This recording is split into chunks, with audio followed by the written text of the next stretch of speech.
अस्सलाम वालेकुम दोस्तों, मैं हूं मौज़म फ़खर। पीटीआई के 20 अरकान लापता हो गए। ये ना समझिएगा कि वो धुंध में जिस तरह के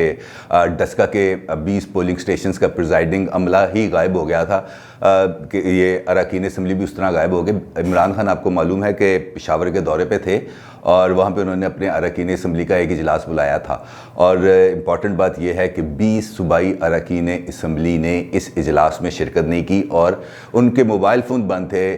गवर्नर हाउस और वज़ीर आला हाउस से उनको फ़ोन मुसलसल किए जाते रहे, लेकिन उनके नंबर मुसलसल स्विच्ड ऑफ आ रहे थे। अब उनके फ़ोन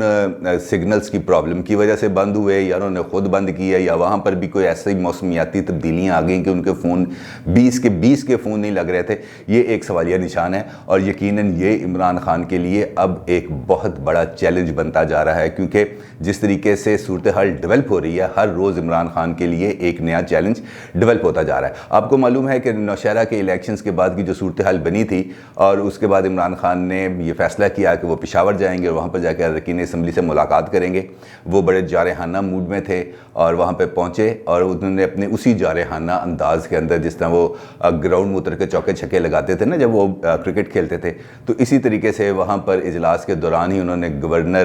के पीके शाह फरमान और वज़ीर आला के पीके महमूद ख़ान के अच्छे खासे छक्के छुड़ाए और उनको खूब खरी खरी सुनाई अरकान असम्बली के सामने। और तो और उन्होंने परवेज़ खटक को भी नहीं छोड़ा और उनको भी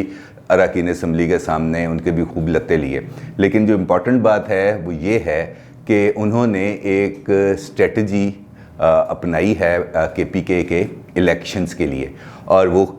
इलेक्शंस के लिए उनकी जो हिकमत अमली है वो भी खासी जो है अरकान को नाराज़ करने के जैसी है, क्योंकि उनको बाज़ाब्ता तौर पर यह कहा गया है कि तमाम अरकान असम्बली 3 मार्च को सुबह 8 बजे वज़ीर आला हाउस में इकट्ठे होंगे। वज़ीर आला उनको नाश्ता कराएंगे और नाश्ता कराने के बाद 5-5 अरकान असम्बली को एक गाड़ी में बिठाकर असम्बली भेजा जाएगा और जहां पर वो अपने वोट कास्ट करेंगे। और वोट कास्ट करने के लिए भी उनकी जो स्ट्रेटजी है वो ये है कि उनको अपने अरकान पर चूँकि अब उस हद तक एतमाद नहीं रहा, तो उन्होंने ये कहा है कि आप अपना ना जो बैलेट है वो अपने साथ लेके आना है। उसका तरीकाकार ये है जो वहाँ पर मीटिंग के अंदर तय किया गया कि जो पहला मेंबर जाएगा वोट कास्ट करने के लिए, तो वो बैलेट बक्स के अंदर वोट की जगह पर सादा कागज़ ड्रॉप करेगा और अपना बैलेट पेपर जेब में डाल के बाहर ले आएगा। और बाहर जो उनके पोलिंग एजेंट्स बैठे होंगे या जो जिन लोगों की ये जिम्मेदारियां लगाई गई हैं, वो अपनी तरजीहात के मुताबिक बैलेट पेपर पर निशानात लगाएंगे और जो दूसरा मेंबर जाएगा उसको वो बैलेट दे देंगे। वो बैलेट जाके डब्बे में डालेगा और अपना बैलेट लेके वापस आ जाएगा। और इस तरीके से इमरान खान के सामने जो स्ट्रेटजी पेश की गई है वो इस तरीके से तमाम अरकान असम्बली के जो बैलेट हैं वो बाहर बैठे हुए अरकान असम्बली जिनको उन्होंने ये टास्क दिया है वो उसको फिल करेंगे तरजीहात के मुताबिक और वो वोट कास्ट होंगे। और आप देखिएगा कि जब डब्बा खुलेगा तो उसके अंदर एक सादा कागज़ ज़रूर निकलेगा और बाकी वोट इस तरीके से कास्ट होंगे। लेकिन वोट कास्ट होने के साथ साथ ये जो स्ट्रेटजी जिसका मैंने आपको जिक्र किया कि 20 अरकान असम्बली लापता हुए, ये एक बहुत बड़ा क्वेश्चन मार्क है, क्योंकि उन्होंने अपने ना आने की वजह भी नहीं बताई और अपने फ़ोन बंद होने की भी वजह नहीं बताई। और उनका क्या ये रद्द-ए-अमल इमरान खान के ख़िलाफ़ है, पीटीआई के ख़िलाफ़ है, महमूद ख़ान के ख़िलाफ़ है, परवेज़ खटक के ख़िलाफ़ है, आतिफ खान के ख़िलाफ़ है, किसके ख़िलाफ़ है ये अभी तक नहीं पता चला। लेकिन डेफिनेटली जैसे जैसे वक्त गुजरेगा ये बिल्ली थैले से बाहर ज़रूर आएगी। दूसरी जानिब आपको मालूम है परवेज़ खटक के भाई लियाकत खटक, जिनको भी हाल ही में वज़ारत से सुबकदोश किया गया है,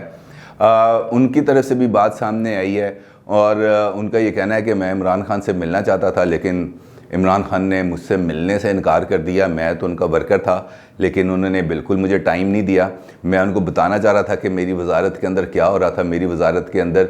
गैर कानूनी तकर्रर और तबादले हो रहे थे और इसकी वजह से मैंने काबीना के इजलासों में भी जाना छोड़ दिया, क्योंकि जब मैंने वज़ीर आला महमूद ख़ान को इन तमाम सूरत हाल से आगाह किया तो वज़ीर आला ने इसका नोटिस लेने की बजाय इस बात को नज़रअंदाज कर दिया, जिसकी वजह से ना मैं अपने वजारत के दफ्तर जा रहा था और ना ही मैं अपने काबीना के इजलासों में शिरकत कर रहा था। उनका ये कहना है, उनका ये दावा है कि आप पिछली 6 जो कैबिनेट मीटिंग्स हैं इसमें इसका जो अटेंडेंस रोस्टर होता है उसको चेक कर लें। मैं मुसलसल 6 मीटिंग्स में नहीं गया और उसकी वजह उनका जो बात करने का से जो इशारा मिल रहा है वो ये है कि उनके बराह रास्त महमूद ख़ान से इख्तलाफात थे, क्योंकि उनकी वज़ारत के अंदर कोई और मुदाखलत कर रहा था जो उनको नागवार गुजर रही थी, और उस नागवारी का इजहार अगर उन्होंने बराह रास्त तो अगरचे उन्होंने नहीं की बात, लेकिन मेरा ये ख्याल है कि इस नागवारी का इजहार नौशहरा के इलेक्शन में सामने आया, जहाँ पर PTI के उमर काका खेल हार गए और PDM के इख्तियार वली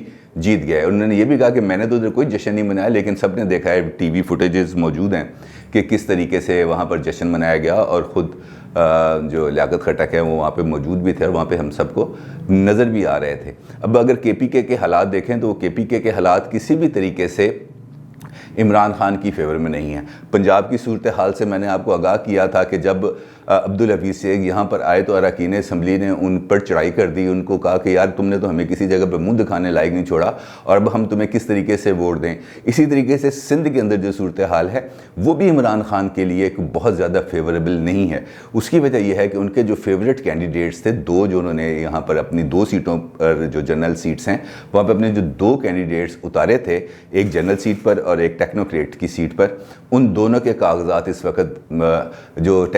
जो टेक्नोक्रेट की सीट पर थे सैफुल्लाह अब्दू साहब, उनके कागजात तो ना सिर्फ रिटर्निंग अफसर ने मुस्तरद कर दिए बल्कि इलेक्शन ट्रिब्यूनल ने भी मुस्तरद कर दिए। जबकि फैसल वाउडा के जो कागजात हैं जनरल सीट पर, उनके कागजात को RO ने तो एक्सेप्ट कर लिया था, लेकिन अब उनके कागजात को चैलेंज कर दिया गया है इलेक्शन ट्रिब्यूनल के अंदर। और रशीद रिजवी जो सुप्रीम कोर्ट बार के साबिक सदर हैं वो इस मुकदमे की पैरवी कर रहे हैं, और उन्होंने उनका जो डुअल नेशनैलिटी वाला इशू है जो इस्लामाबाद हाई कोर्ट में और इलेक्शन ट्रिब्यूनल इलेक्शन कमीशन के अंदर ज़ेर समात है, उसको बुनियाद बनाया है कि फैसल वाउडा 62(1)F के तहत क्वालिफ़िकेशन पर पूरा नहीं उतरते, क्योंकि उन्होंने जब कौमी असम्बली का इलेक्शन लड़ा था तब उन्होंने अपने कवायफ को छुपाया था। जबकि सैफुल्लाह अब्दू के बारे में ये बात सामने आई है और उनके कागजात जिस बुनियाद पर मुस्तरद किए गए हैं उनमें ये बात सामने आई है कि जो सैफुल्लाह अब्दू को जो टेक्नोक्रेट की सीट पर टिकट दिया गया था वो टेक्नोक्रेट की तारीफ़ पर पूरा ही नहीं उतरते, क्योंकि वो है बुनियादी तौर पर ठेकेदार। अब ठेकेदार को आप किस तरीके से टेक्नोक्रेट की सीट पर टिकट दे सकते हैं? और यही सवाल वहाँ पर रिटर्निंग ऑफिसर ने और इलेक्शन ट्रिब्यूनल ने उठाया कि ठेकेदार की क्वालिफ़िकेशन क्या है। वो गली बना सकता है, नालियाँ बना सकता है, सोलिंग कर सकता है, मकान बना सकता है, कंस्ट्रक्शन कर सकता है, और कंस्ट्रक्शन टेक्नोक्रेट की सीट पर आने की क्वालिफ़िकेशन से मुतसादम है। अब दोनों चूँकि ATMs हैं, एक हलीम आदिल शेख की ATM है सैफुल्लाह अब्दू और दूसरा इमरान खान की ATM है फैसल वाउडा, और दोनों वो दोनों को वो सीटें देना चाहते थे। और अब एक की सीट तो बिल्कुल फारिग होती जा रही है। उन्होंने कहा है कि मैं हाई कोर्ट से रुजू करूँगा, देखें उसमें क्या फ़ैसला निकलता है। जबकि फैसल वाउडा का मामला ऑलरेडी इलेक्शन कमीशन और इस्लामाबाद हाई कोर्ट में ज़ेर अल्तवा है, और उस पर देखते हैं अब इलेक्शन ट्रिब्यूनल क्या फ़ैसला करता है। तो कहने का मतलब यह है कि इमरान खान के लिए सूरत हाल बिल्कुल भी किसी भी हवाले से तसल्ली बख्श नहीं है। और अब सब लोगों को ये बात समझ में आना शुरू हो गई है कि इमरान खान आखिरकार ओपन बैलेट पर इतना ज़्यादा इंसिस्ट क्यों कर रहे थे, क्योंकि उनको इस बात का यकीन था कि लोग किसी भी तरीके से, क्योंकि जिस किस्म की हमारी मुआशी पॉलिसीज़ रही हैं, लोगों को अपने हलकों में निकलना मुश्किल हो गया, और वो अपने इस रंज गम और गुस्से का इजहार सेनेट इलेक्शन के मौके पर या तहरीक अदम एतमाद के मौके पर बैलेट के ऊपर मोहर लगा के कर सकते हैं। लिहाजा अपने इस खदशे को दूर करने के लिए उन्होंने ये पूरी प्लानिंग की और ओपन बैलेट की तरफ मामले को लेके गए। लेकिन मुझे ये लग रहा है कि ओपन बैलेट वाली स्टोरी को चलाने के बावजूद भी मामला उनके लिए बहुत ज़्यादा फेवरेबल कंडीशंस उनके लिए नहीं हैं, और अगर वो फेवरेबल कंडीशंस नहीं हैं तो फिर सूरत हाल से उनका बाहर निकलना और ज़्यादा मुश्किल होता चला जाएगा। अपनी राय का ज़रूर इज़हार कीजिएगा। आपका बहुत शुक्रिया। अल्लाह हाफ़िज़।